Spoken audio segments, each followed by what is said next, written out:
I'm Brian, and I chose nuclear weapons of Israel. So, I'm going to start off with the history about how Israel became one of the leading countries for nuclear warheads. Israel's first prime minister, David Ben-Gurion, was set on obtaining nuclear weapons to prevent the Holocaust from recurring.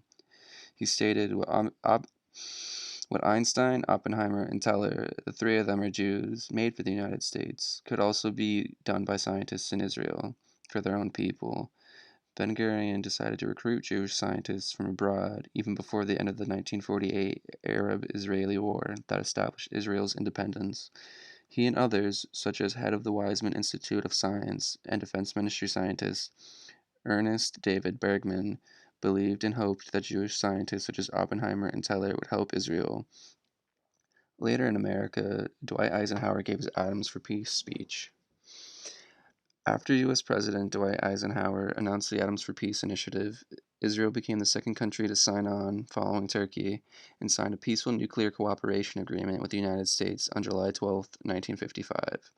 This culminated in a public signing ceremony on March 20th, 1957, to construct a small swimming pool research center in Nashal Surek, which would be used to start the construction of a much larger facility with the French at Dimona. The Atoms for Peace initiative was a speech given by Eisenhower back in 1953. It later was a program started by the United States that supplied equipment and information to schools, hospitals, and research institutions within the U.S. and throughout the world. Not even 10 years later, a standoff between the U.S. and Israel broke out. Israeli newspaper Haaretz reported in 2019 that throughout the spring and summer of 1963, the leaders of the United States and Israel, President John F. Kennedy and Prime Ministers David Ben-Gurion and Levi Eshkol, were engaged in a high-stakes battle of wills over Israel's nuclear program. The tensions were invisible to the public of both countries, and only a few senior officials on both sides were aware of the severity of the situation. According to Yuval Ne'eman, Eshkol, Ben-Gurion's successor, and his associates saw Kennedy as presenting Israel with a real ultimatum.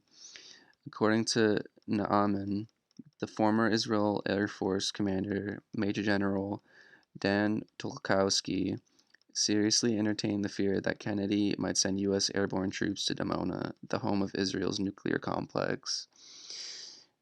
Dimona is the city closest to the Shimon Peres Negev Nuclear Research Center, also known as the Dimona Reactor.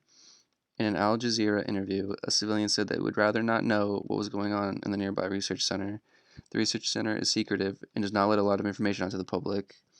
If you go to the Nuclear Weapons of Israel Wikipedia page, you will see that all of the tests and statistics about the nuclear weapons are unknown. Uranium is an important part of nuclear weapons.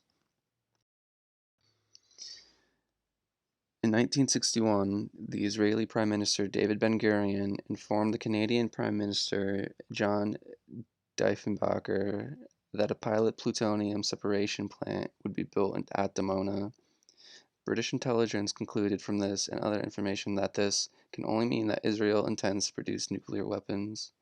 The nuclear reactor at Dimona went critical in 1962.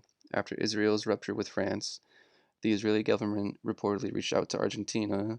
The Argentine government agreed to sell Israel yellowcake, or uranium oxide. Between 1963 and 1966, about 90 tons of yellowcake were allegedly shipped to Israel from Argentina in secret. By 1965, the Israeli reprocessing plant was completed and ready to convert the reactor's fuel rods into weapons-grade plutonium.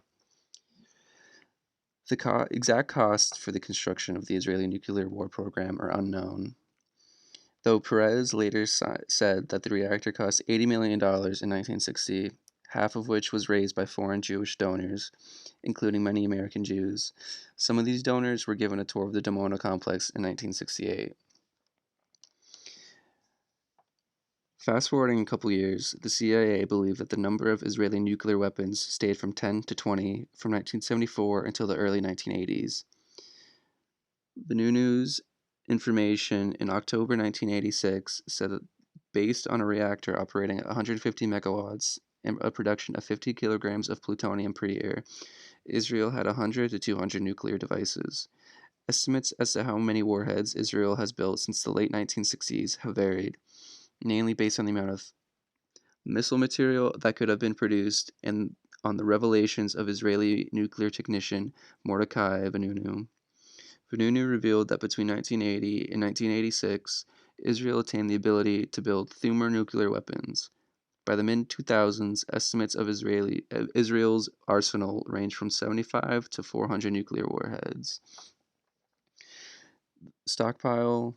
Israel never made any public details about how many warheads they have, and it still remains a mystery. There are rumored numbers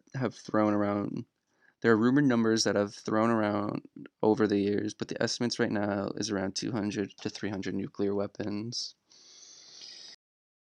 So problems with Israel are that Israel is secretive about the amount of nuclear warheads they have. They are also secretive about their testing and what is going on in their nuclear facility, and they also decline to sign the NPT, or the Treaty on the Non-Proliferation of Nuclear Weapons, which they received backlash on, mostly due to the contrary of their national security interests. This keeps the IAEA, International Atomic Energy Agency, from monitoring their activity. And two ways that I solved this were that to send people into the facility to try and uncover the secrets of the facility and get knowledge of what testing they do and a better estimate on the number of nuclear weapons they have, or even to have a revision of the NPT and see if Israel will sign. If they sign, maybe the population will feel safer knowing what is happening, and nations will be ready if a nuclear war broke out with Israel.